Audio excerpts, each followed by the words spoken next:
नमस्कार दोस्तों, स्वागत है आपका पीसीएस बाबा में।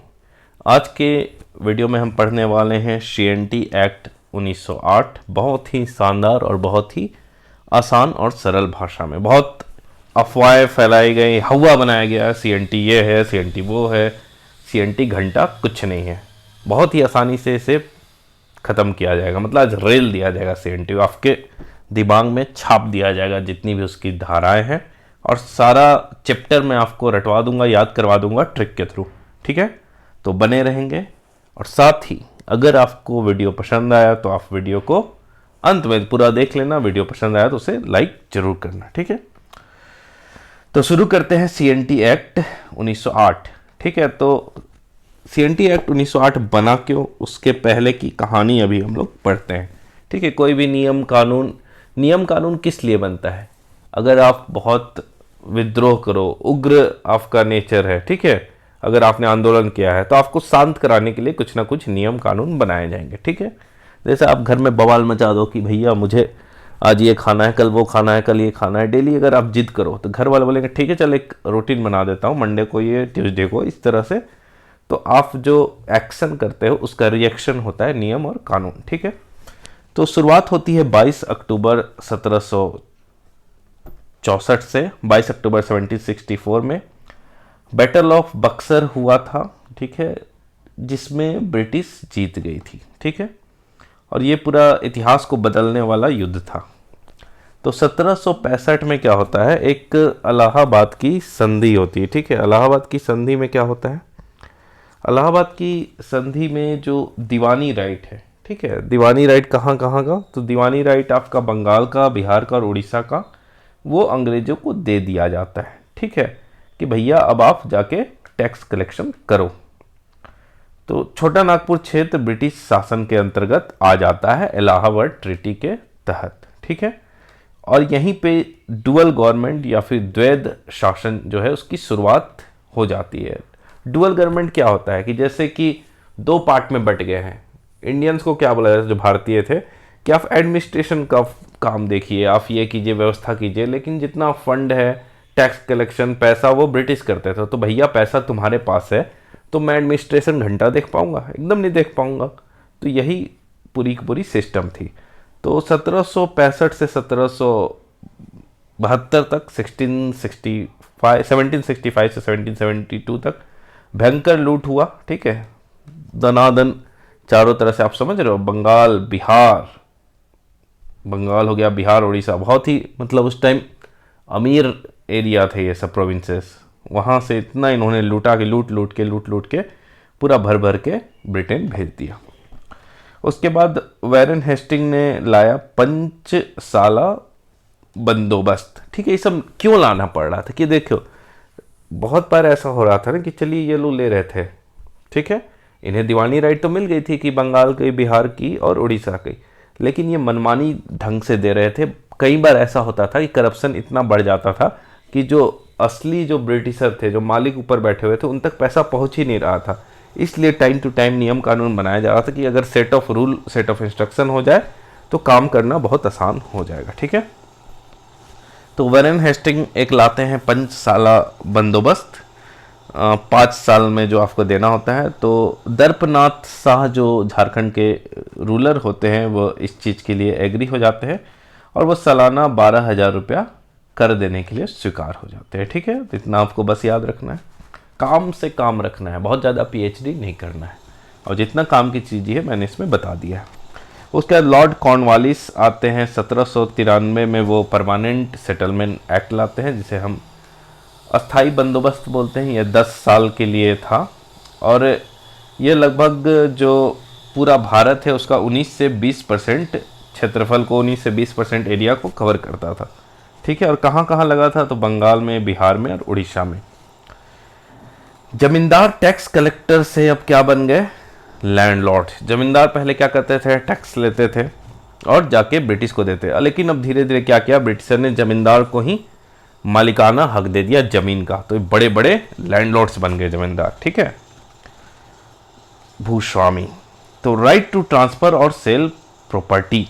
ठीक है, तो अब क्या हुआ, जमींदारों को ये अधिकार मिल गया कि वो किसी की प्रॉपर्टी, जैसे इसकी प्रॉपर्टी हुआ, उसने टाइम टू टाइम अगर टैक्स नहीं दिया, कर नहीं दिया, लगान नहीं दिया, तो उसकी प्रॉपर्टी किसी और को बेच दिया, या फिर इसकी प्रॉपर्टी को किसी और को ट्रांसफ़र कर दिया, ठीक है। और ज़मींदारी एक तरह से वंशानुगत हो चुका था कि मैं हुआ, उसका मेरा बेटा, फिर उसका बेटा, इस तरह से ज़मींदारी प्रथा चलते रहेगा, ठीक है। और साथ ही ब्रिटिश ने भी कह दिया था ज़मींदारों को कि अगर इतना तक हुआ, ठीक है, नीलामी टाइप का किया जाता था, बोली लगता था उसमें। अगर ज़मींदार ने बोली लगाया, खरीद लिया, लेकिन जितना कलेक्शन होना चाहिए उतना नहीं दे पाया, तो फिर सरकार उसे वहाँ से हटा लेगी, छीन लेगी उससे ज़मींदारी, ठीक है। तो इसमें क्या हुआ था, अब जो टैक्स कलेक्शन हुआ, जितना इकट्ठा हो रहा, उसमें से 10/11 जो पोर्शन है वो अंग्रेज रखेंगे, और 1/11 पोर्शन जो है जमींदार रखेंगे। अब जमींदार क्या देते थे, पट्टा। पट्टा मतलब लैंड डेड, ठीक है। पट्टा मतलब क्या, एक सादा कागज आपको दे दिया, इसमें लिख दिया फलनवा ढेकनवा के जमीन दे ही हो, इतना साल दे ही हो, इतना इतना रुपया लेवल हो, ये सब, ठीक है। सब नियम कंडीशन उसमें लिख दिया, पट्टा। तो उसी को पट्टा, लैंड डीड बोलते हैं। देता था टेनेंट को। Area of the land and rent to be paid, कितना एरिया उस जमीन को हम जो रैयत है उसको दे रहे हैं, ठीक है। टेनेंट मतलब रैयत, और कितना उसे लगान या फिर रेंट देना पड़ेगा, ठीक है। जमींदार पैसा नहीं देगा तो कुर्की जब्त। मैंने आपको बताया कि जमींदार जैसे पैसा नहीं दे पाया, इतना तय हुआ ब्रिटिश और जमींदार के बीच में, इतना पैसा तुमको देना है, अगर नहीं दे पाया तो उसका भी कुर्की जब्त हो जाएगा, मतलब पूरा पूरा प्रॉपर्टी उसका कन्फिस्केट कर दिया जाएगा, ठीक है। अब देखिए कुछ कुछ इंपॉर्टेंट भूमि होती है जिसको और डिटेल में पढ़ेंगे, लेकिन अभी फिलहाल पढ़ लेते हैं। खूटकट्टी जो गांव है वो मुंडा से संबंधित है। मुंडा लोग आए, कुछ एरिया को मतलब कोड़ा जोता, वो सब साफ सफाई किया और वहाँ रहने लगे। धीरे धीरे धीरे धीरे उनका परिवार बसने लगा। तो वही जो मुंडाओं ने जो गांव बसाया उसी को खूटकट्टी गांव कहते हैं, ठीक है। भुइहरी ज़मीन उसी तरह और भी अलग अलग जो लोग आए, उन्होंने जंगल साफ़ किया, वहाँ रहने लायक जगह बनाई, तो उसे भुइहरी ज़मीन कहते हैं। लेकिन भुइहरी में और भी मतलब वर्ग आ जाते हैं, लेकिन सबसे ज़्यादा अगर आपसे पूछा जाए तो वो उरांव लोग होते हैं, ठीक है। कोड़कर आपको सदान, ठीक है, सदान ने जो कोड़ के मतलब जंगल को साफ सफाई करके जो भूमि बनाया उसे कोड़कर ज़मीन बोलते हैं। बेट खेटा, ठीक है, बेट खेटा आगे आपको आएगा।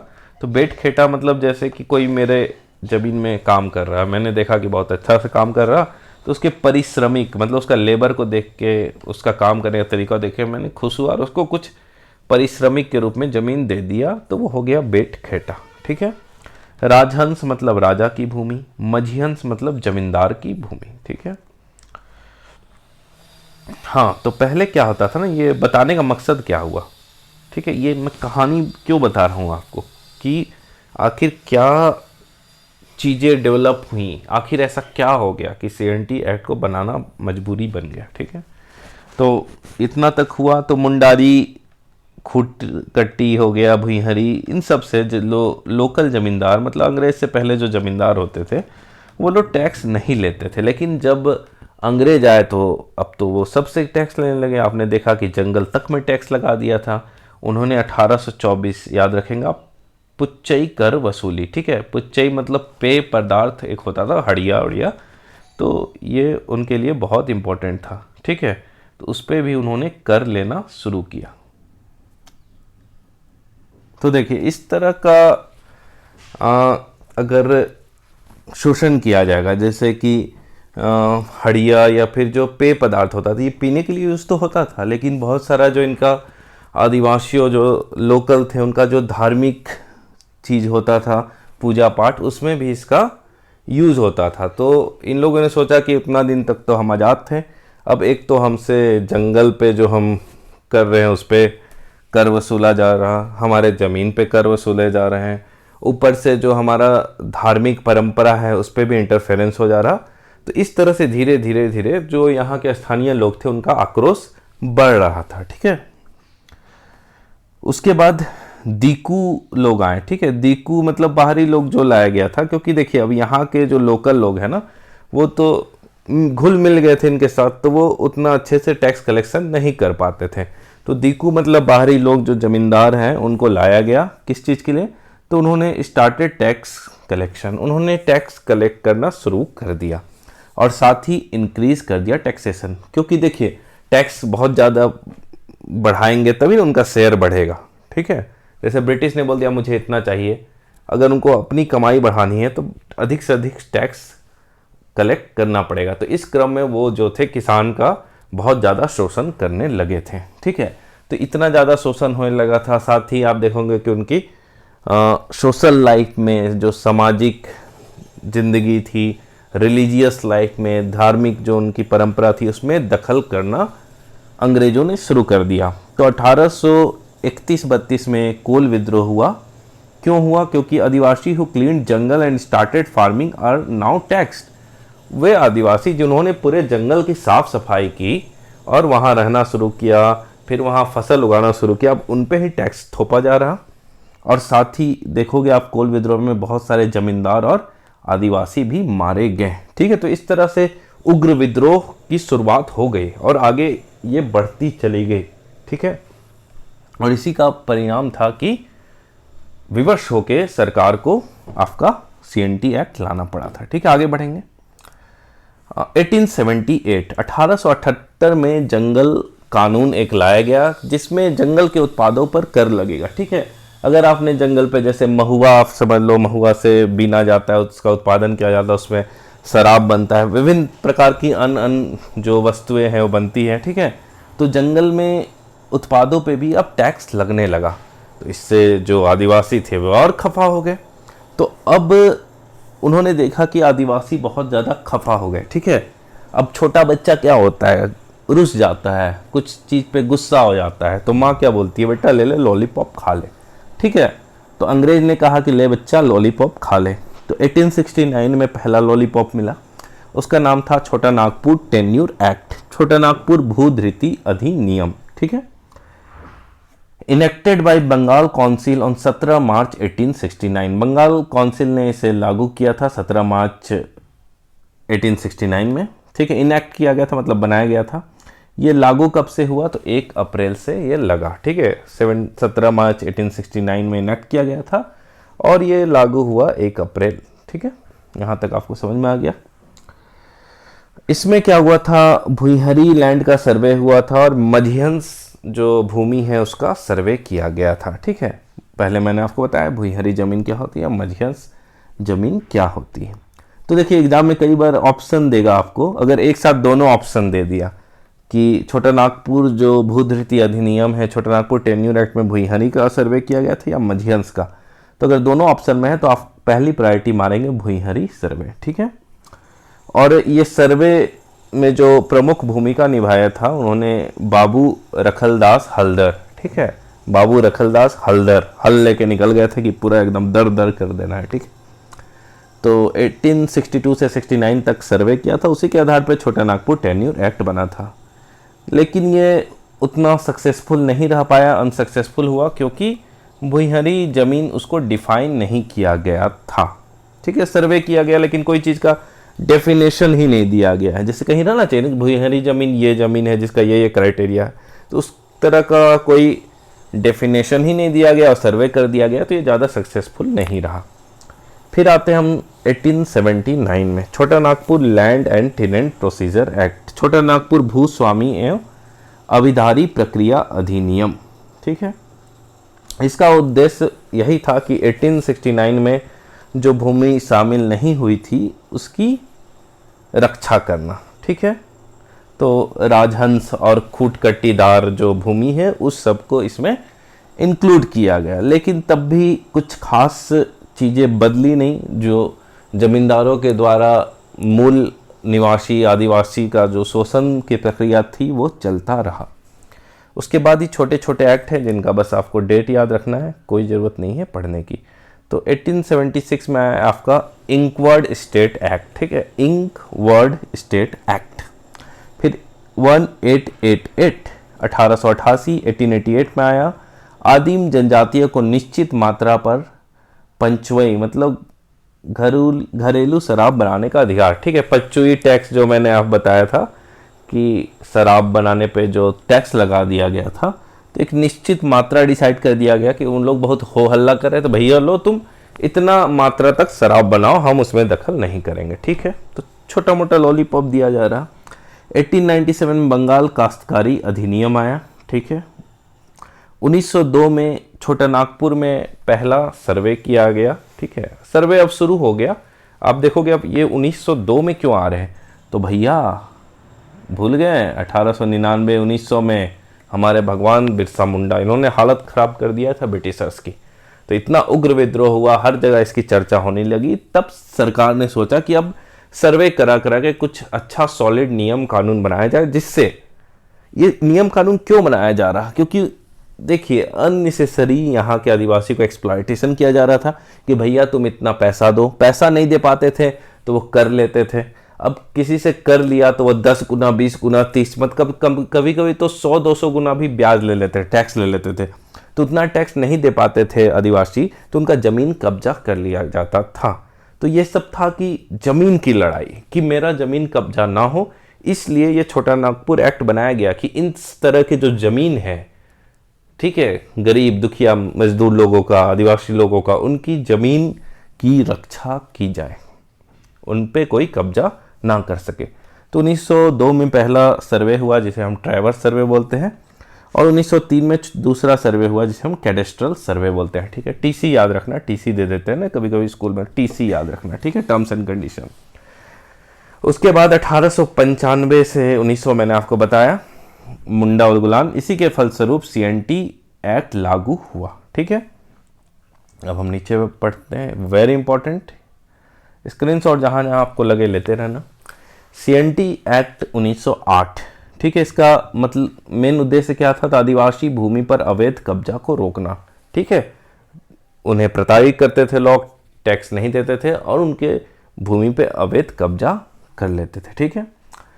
खूटकट्टी भुइहारी कोड़कर जमीन की रक्षा करना, ठीक है। किसका किसका, तो मुंडारी खूटकट्टी हो गया, भुइहारी जमीन हो गया, कोड़कर जमीन, इन सब जमीन की रक्षा करना। सर्वे पे जो टोटल सर्वे हुआ था मैंने आपको बताया था, ट्रेवर्स सर्वे, कैडेस्ट्रल सर्वे, टीसी, तो इस पे टोटल खर्च आपका 16 लाख हो गया था। लागू ये कब से हुआ था, तो 11 नवंबर 1908 को लागू हुआ था। इसका ब्लूप्रिंट तैयार किया था जॉन एच हॉफमैन ने। इसमें टोटल अध्याय जो है, चैप्टर जो है वो 19 है। टोटल धाराएं जो सेक्शन है 271 है, ठीक है, 19 धाराएं। यहाँ देखो ना 1908, ठीक है, यहाँ 19, बस खत्म, याद हो गया आपको।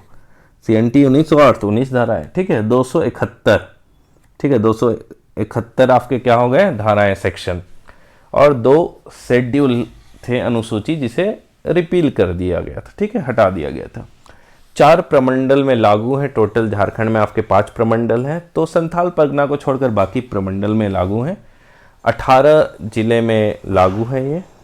अब तक कुल जो संशोधन हुआ है वो 26 बार हुआ है।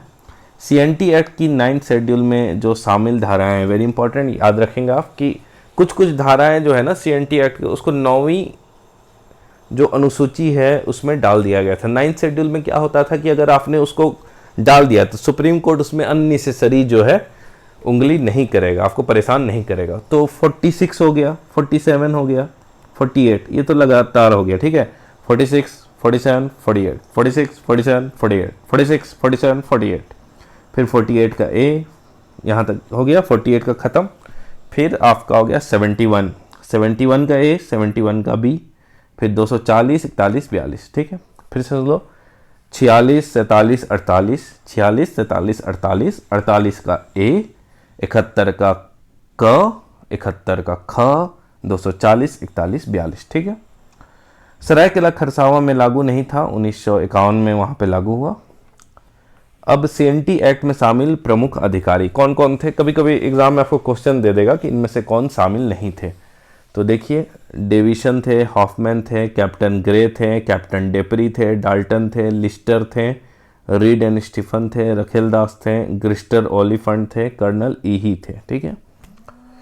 1908 में जो आपका सेक्शन 49 हुआ तो उसमें government can take land for industry and mining, ठीक है। 1908 में आपका सेक्शन 49 के तहत government can take land for industry and mining, मतलब खनन कार्य के लिए और जो आपका उद्योग स्थापित करने के लिए जो सरकार है वो ज़मीन ले सकती है।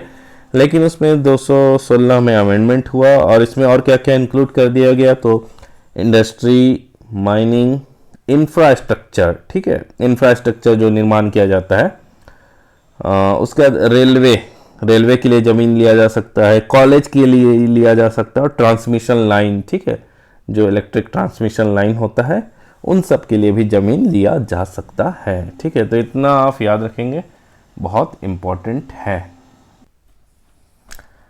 चलिए, उसके बाद एक चीज़ और आप याद रखेंगे कि इंडियन काउंसिल एक्ट 1892, भारतीय परिषद अधिनियम जो आया था 1892 के, उसके जो धारा जो सेक्शन 5 था उसके तहत इसने अलाउ किया, परमिशन दिया Bengal council CNT act 1908 to be made. ठीक है, तो इंडियन काउंसिल एक्ट 1892 जो भारतीय परिषद अधिनियम 1992 था, उसके सेक्शन 5 के तहत बंगाल काउंसिल को अलाउ किया गया कि आप CNT एक्ट 1908 बना सकते हैं। ठीक है, एक चीज़ और याद रखेंगे आप, CNT एक्ट के टाइम वायसराय कौन थे, तो दो चीज़ है। ठीक है, जब प्रोसेस हो रहा था, जब सर्वे हो रहा था, बन रहा था, तो उस टाइम आपके जो वायसराय थे वो लॉर्ड कर्जन थे, क्योंकि लॉर्ड कर्जन का आपने कार्यकाल देखा होगा तो 1899 से 1905 बंगाल विभाजन तक थे ये।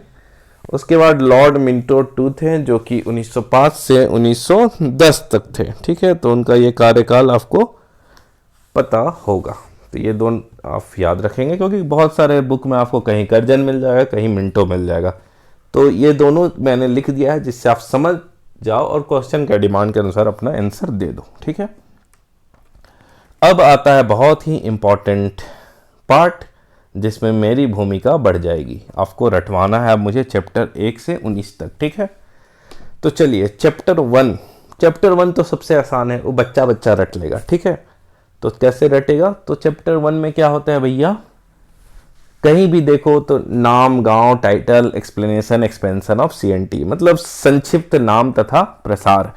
ठीक है, तो चैप्टर 1 हो गया बच्चा। सेक्शन कितना से कितना होगा, तो आप बोलोगे सर सेक्शन कैसे रटे, तो सेक्शन 2 से रटना आपको। चैप्टर 2 में क्या है, 2 दो दूनी मतलब 2 का स्क्वायर करेंगे तो 4, तो यहाँ 4 आ गया, तो यहाँ कितना आएगा 3। ठीक है, तो चैप्टर 1 में कितना हो गया, 1 से 3। ठीक है, अब दूसरा हो गया 4 मैंने आपको बता दिया। और तीसरा देखो, 3 का स्क्वायर कितना होता है, 3 का वर्ग तो 9, तो ये भी आपको यहाँ से 4 से 8 होगा और यहाँ 9 से 15 होगा। ठीक है, यहाँ तक क्लियर है आपको। अब याद कैसे करेंगे, आप बार बार कंफ्यूज हो जाओगे, अरे भैया काश्तकार 2 में था कि 3 में था, 2 में था कि 3 में था। तो देखो, आपने क ख ग घ पढ़ा होगा, तो पहले क आता है कि भ आता है, तो क आएगा काश्तकार। ठीक है, तो काश्तकारों का वर्ग क आ गया पहले, तो चैप्टर 2 में काश्तकार आ गया, तो चैप्टर 3 में क्या आ गया, भूधारक। ठीक है, 3 तक याद हो गया आपको। अब देखो 4 दूना मतलब 4 का जो वर्ग होता है कितना, 4 चौके 16। ठीक है, उसके बाद देखो यहाँ कितना है, 16 में लास्ट जो संख्या कितना है, 6, तो 6 का स्क्वायर 36, तो कितना हो गया 16 से 36। ठीक है, अब 4 5 6 3 इंपॉर्टेंट है, तो देखो 4 में हमने याद किया अधिभोगी रैयत। ठीक है, और 6 में है हमारा अनाधिभोगी रैयत। ठीक है, तो अधिभोगी अनाधिभोगी, तो ये दोनों में क्या है, दोनों एक इस साइड है तो एक उस साइड है, तो दोनों के बीच में गैप है। ठीक है, तो वो गैप कैसे हम लोग सेपरेट करेंगे, तो खुट्टा गाड़ देंगे। ठीक है, तो हमने खुट्टा गाड़ दिया, एक साइड अधिभोगी और एक साइड अनाधिभोगी। ठीक है, तो खुट्टा के ऊपर अधिभोगी रैयत, खुट्टा के नीचे अनाधिभोगी रैयत। ठीक है, तो 4 आपको याद हो गया, 16 से 36। 5 देखो, 5 36 तक यहाँ अगर आपने याद रख लिया तो ऑब्वियस है 5वां में कितना होगा, 37 होगा। 5 ऐसा आपका चैप्टर है जिसमें एक ही आपका सेक्शन है। ठीक है, सेक्शन 37 यहाँ तक याद हो गया। अब छठा देखो, छठा अनाधिभोगी रैयत था, तो छठा क्या होगा 38, 37 के बाद क्या आएगा 38। ठीक है, अब 38 से कितना तक जाएगा, तो हम 7 का याद करेंगे पहले। 7 का कितना है सेक्शन 43, इसमें भी एक ही है, तो 4 और 3 को जोड़ेंगे तो कितना आएगा 7। तो पता चल गया हमें कि 7वां जो चैप्टर है उसमें कौन सा सेक्शन है, तो 43। तो यहाँ कितना तक होगा, एक पहले तक 42 तक होगा, 42 तक, ठीक है। तो समझ में आ गया। खूंट हम गाड़ दिए, यहाँ खूंट गाड़ दिए, खूंट के ऊपर अधिभोगी, खूंट के नीचे अनाधिभोगी। अब चैप्टर 7 में क्या हो गया, तो अधिभोगी और अनाधिभोगी, उसके बीच में भी कुछ कुछ छूट गया होगा। तो अध्याय 4 मतलब अधिभोगी और अध्याय 6 मतलब अनाधिभोगी से छूट प्राप्त भूमि, ठीक है, ऐसे याद रखना, छूट गया कुछ, ठीक है। तो land exempted from chapter 4 and 6, तो ये हो गया 43। अब बताओ 1 से 7 तक आपने हवा में उड़ा दिया। चैप्टर 1 नाम गांव, सेक्शन 1 से 3। चैप्टर 2 काश्तकार क, ठीक है, 4 दूनी 8, 4 से 8 तक, ठीक है। चैप्टर 3, 3 का स्क्वायर 9 मतलब 9 से 15। चैप्टर 4 16 से 36। चैप्टर 5 37। चैप्टर 6 कैसे होगा, आपको 7 पहले याद रखना होगा, 4 और 3 7, ठीक है। तो 37 है, यहाँ तो 38 आ जाएगा, और 43 है तो यहाँ 42 आ जाएगा, याद हो गया 38 से 42, ठीक है। और नाम कैसे मैंने आपको बताया था, पहला काश्तकार भूधारक, फिर यहाँ खुट्टा गाड़ दिए, ऊपर अधिभोगी नीचे अनाधिभोगी, ठीक है। और 7वां में जो दोनों से छूट गया, तो यहाँ तक आपको याद हो गया।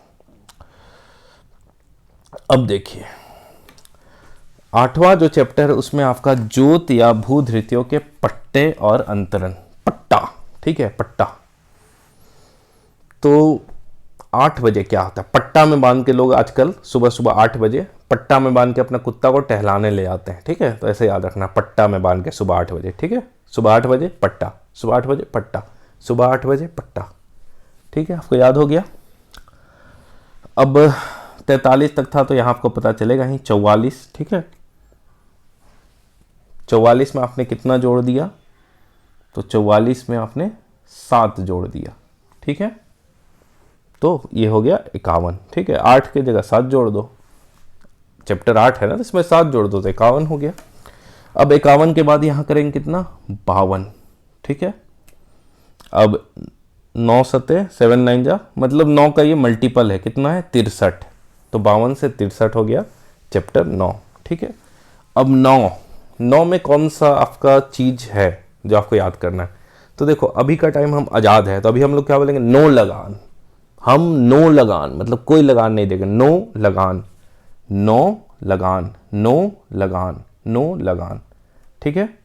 तो नो लगान देंगे, और उसका 9 का ए भी है, नो लगान। किस में हम लगान नहीं देंगे, तो बंजर भूमि में लगान नहीं देंगे, ठीक है।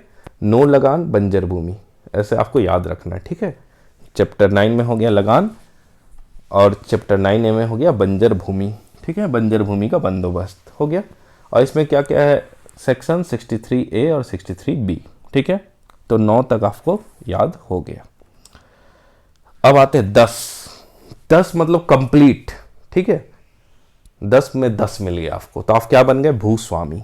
तो 10 में आपको क्या याद रखना है, 10 में 10 कौन है, भूस्वामी। तो इसमें आपको क्या है, भूस्वामी तथा काश्तकारों के लिए प्रकीर्ण उपबंध, miscellaneous provision for landlord and tenant, ठीक है। इसमें कोडकर के बारे में भी बताया गया है। तो ये आपको याद हो गया, यहाँ 63 था, तो यहाँ ये हो गया 64, ठीक है, 64 हो गया। और 64 में आप देखो तो यहाँ कितना है, 75, ठीक है। यहाँ 10 है, 5 दूनी 10, लास्ट में 75 हो गया, ठीक है, ऐसे आप याद रख लोगे। 11 में हो गया रूढ़ी और संविदा। तो 11 कैसे, एक और एक, अगर एक और एक आदमी इधर है एक आदमी इधर है, दोनों के बीच क्या होगा, कॉन्ट्रैक्ट होगा, ठीक है। एक और एक क्या होगा, कॉन्ट्रैक्ट होगा, ठीक है। और कॉन्ट्रैक्ट कितना साल का होगा, 3 साल का। तो 76 में कितना जोड़ देंगे, 3 जोड़ देंगे, ठीक है। ये मैं याद करने का ट्रिक बता रहा हूँ, ये मत समझ लेना कॉन्ट्रैक्ट सच में 3 साल का होगा, ठीक है। तो एक और एक कॉन्ट्रैक्ट हो गया 3 साल का, तो 76 से 79। अब आते हैं हम 12, ठीक है। तो 12 में क्या है आपका, अधिकार अभिलेख और लगानों का निर्धारण।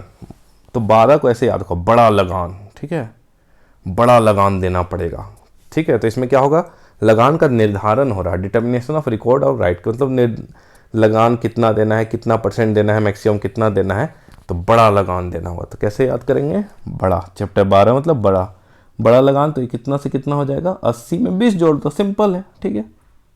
20 तो 80 से 100 हो गया।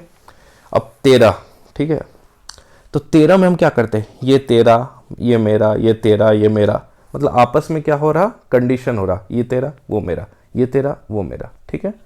तो 13 में क्या हो गया, भूमि संबंधी शर्तें और उनका रूपांतरण अभिलेख, condition and commutation of land record, ठीक है। ये 13 ये मेरा, तो ये आपका हो जाएगा, इसमें सेक्शन कितना है, तो 101 में ऑफ 101 से 100 तक तो यहाँ हम चले गए थे, तो यहाँ कितना आएगा, 101 आएगा, और 101 से आप याद रखेंगे 117, ठीक है।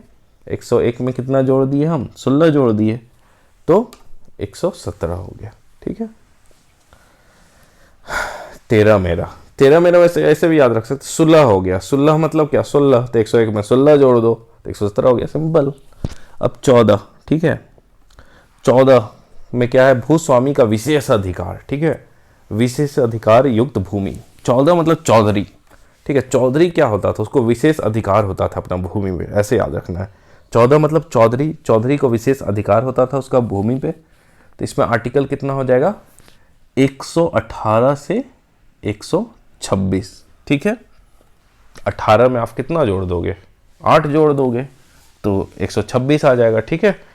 तो विशेष अधिकार मतलब क्या, चारों तरफ से तो अधिकार है, और बीच बीच से और 4 डायरेक्शन से अधिकार, मतलब 8 तरफ से, ठीक है। तो 118 में 8 जोड़ दो, 126 हो गया। अब आ गया 15, ठीक है।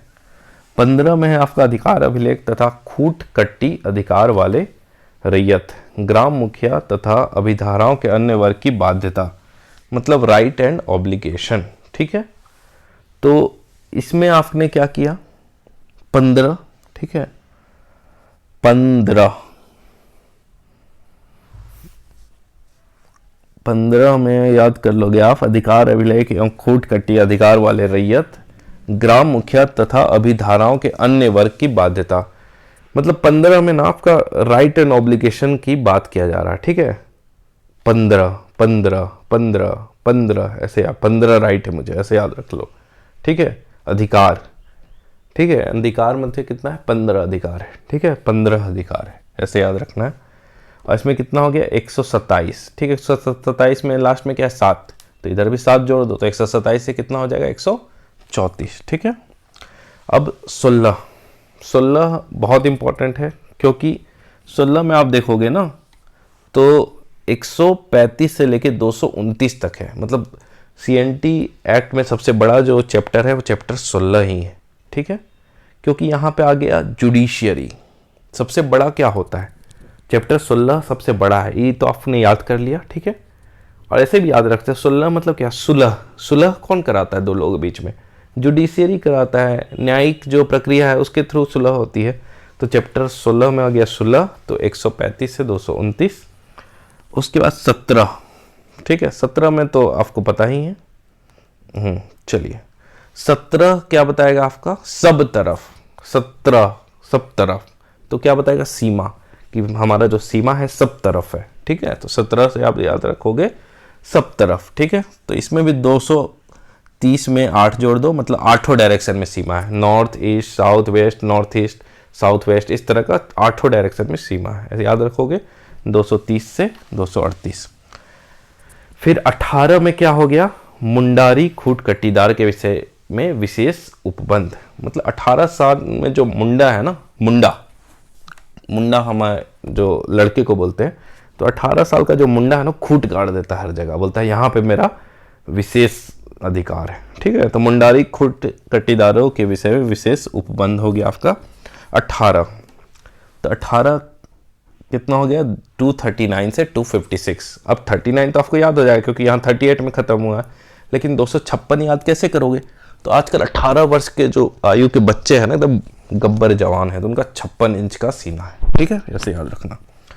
तो चैप्टर 19 लास्ट है, तो ये तो सिंपल है, सप्लीमेंट्री प्रोविजन, जिसमें आपका 257 से 271, क्योंकि लास्ट में आपका कितना था, 271 तक ही लास्ट था, तो ये आपका 257 से 271 तक होगा, ठीक है। चलिए इसको भी निपटा देते हैं, ताकि अगर आगे आपको समझने में आसान हो। तो देखिए ये बहुत ही इंपॉर्टेंट है। पहले ये हो गया ज़मीन, ठीक है, हमारा ज़मीन हो गया। अब 3-4 चीज़ बार बार आपको CNT एक्ट में आएंगे, अगर ये कॉन्सेप्ट क्लियर नहीं तो बार बार आपको प्रॉब्लम होगा। जैसे टेन्यूर आएगा, टेनेंसी आएगा, टेन्यूर होल्डर आएगा, टेनेंट आएगा, ठीक है। तो एक ज़मीन हो गया, ठीक है। टेन्यूर होल्डर जिसका हिंदी में होता है भूधारक। भूधारक मतलब क्या हो गया, जो भूमि को धारण किया, मतलब इसके पास ज़मीन है, इसके पास ज़मीन है, ये बहुत बड़ा ज़मींदार हो सकता है, ठीक है, या ज़मींदार का वंशज भी हो सकता है। तो भूधारक के पास क्या है, ज़मीन है, ये टैक्स देगा, अपना जो ज़मीन है उसका टैक्स देगा। किसको देगा, सरकार को। असली जो लैंडलॉर्ड है वो कौन है, सरकार है। जितना भी हमारा ज़मीन है, आपका ज़मीन, किसी का भी ज़मीन, उसका मालिक कौन है, सरकार। आप मालिक चालिक कुछ नहीं हो, सरकार जब चाहे अपना कान पकड़ के ऐठेगा, बोले चल ज़मीन दे, ठीक है। तो मालिक कौन है, हमेशा याद रखना है, सरकार। उसके बाद है टेनेंट। टेनेंट मतलब क्या हो गया, काश्तकार, जिसको हम रैयत भी बोलते हैं, जो लगान देता है। किसको लगान देगा, ठीक है, मतलब ऐसे मान लो ये आपका सरकार हो गया, ठीक है, यहाँ मोदी जी हो गए, ठीक है। यहाँ हो गया कोई बड़ा जमींदार, ठीक है, सिंह जी जमींदार हो गए। यहाँ हो गया रामू, ठीक है, किसान। तो रामू जो किसान है वो क्या कर रहा, सिंह जी के ज़मीन पे खेती कर रहा, ठीक है। और सिंह जी जो टैक्स होता है वो किसको दे रहे हैं, मोदी जी को, भारतीय सरकार को दे रहे हैं, ठीक है। और रामू क्या है, रैयत है, उस सिंह जी के ज़मीन पे खेती करेगा और उसके बदले में उपजाएगा और सिंह जी को रेंट देगा, लगान देगा कि हाँ सिंह जी मेरे पास ज़मीन नहीं है तो इसलिए हम आपका ज़मीन में खेती कर रहे हैं, तो इसके बदले में ये लगान है वो आप रख लीजिए, ठीक है। और लगान जो इसको देगा, फिर इसमें अपना प्रॉफिट जोड़ के ये जो लगान गवर्नमेंट को देना चाहिए वो लगान दे देगा। तो ये हो गया टेन्यूर होल्डर और टेनेंट के बीच में। उसका टेनेंसी क्या है, टेनेंसी ये जो पूरा सिस्टम है उसको टेनेंसी बोलते हैं। टेन्यूर या फिर भूधृति, भूधृति क्या होता है या फिर टेन्यूर, तो ये लगान वसूलने की प्रक्रिया या अधिकार, मतलब लगान कैसे वसूला जाएगा, साल में जो लगान है वो कितना % होना चाहिए, ठीक है, किसको कितना लगान देना होगा, उसका प्रक्रिया क्या है, लगान कैश में दे सकते हैं या वस्तु के रूप में भी लगान दे सकते हैं, तो ये सब आपका टेन्यूर में मिल जाएगा, ठीक है।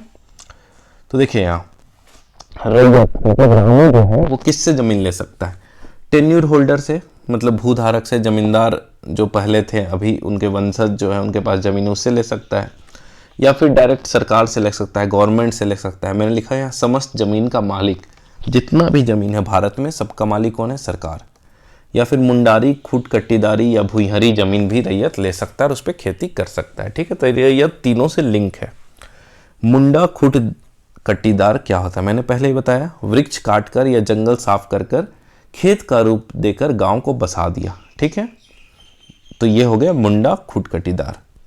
भुईहरी भी इसी तरह इन्होंने किया था, वृक्ष काटा, जंगल साफ किया और खेत का रूप देकर गांव को बसाया। इसमें उरांव भी आते थे, मुंडा भी आते थे, अदर भी आते थे, लेकिन मेनली ये उरांव लोगों को कहा जाता है। खूट मतलब क्या हुआ, यहाँ आप देख रहे होंगे खूट, तो खूट मतलब परिवार या वंशज, ठीक है। ऑल हैव टू पे टैक्सेस, मुंडारी, खूट कट्टीदार, भुईहरी सबको टैक्स देना पड़ेगा, टाना भगत को छोड़ के। विडो ऑल्सो हैव खूट कट्टी राइट, विडो है जैसे जो विधवा हो गई है, तो आपसे पूछा जाएगा क्या उनको खूट कट्टी राइट है, तो हाँ विधवा जो है उनको भी खूट कट्टी राइट दिया गया है, ठीक है। अब इसके बाद कल से हम लोग शुरू करेंगे चैप्टर 1, लेकिन इससे पहले जो वीडियो अगर आपको पसंद आया, मैंने बहुत ही एफर्ट लेके बहुत ही मेहनत करके बनाया है, तो इस वीडियो में मुझे कम से कम 1000 लाइक मिलने चाहिए। जैसे ही 1000 लाइक होंगे और आपके कमेंट अगर उस तरह के आते हैं, अगर आपको वीडियो अच्छा लगेगा तो नेक्स्ट पार्ट अपलोड किया जाएगा, क्योंकि इसमें बहुत ज़्यादा टाइम लगता है। अगर आपको पसंद ही नहीं आ रहा तो फिर आगे बढ़ने का कोई फ़ायदा नहीं है, ठीक है। तो अपने आप सुझाव कमेंट बॉक्स पे देंगे, चैनल पे नए हैं तो उसे सब्सक्राइब कर लेंगे, अधिक से अधिक लाइक करेंगे और अपने फ्रेंड्स के साथ शेयर करेंगे। मिलते हैं नेक्स्ट वीडियो में।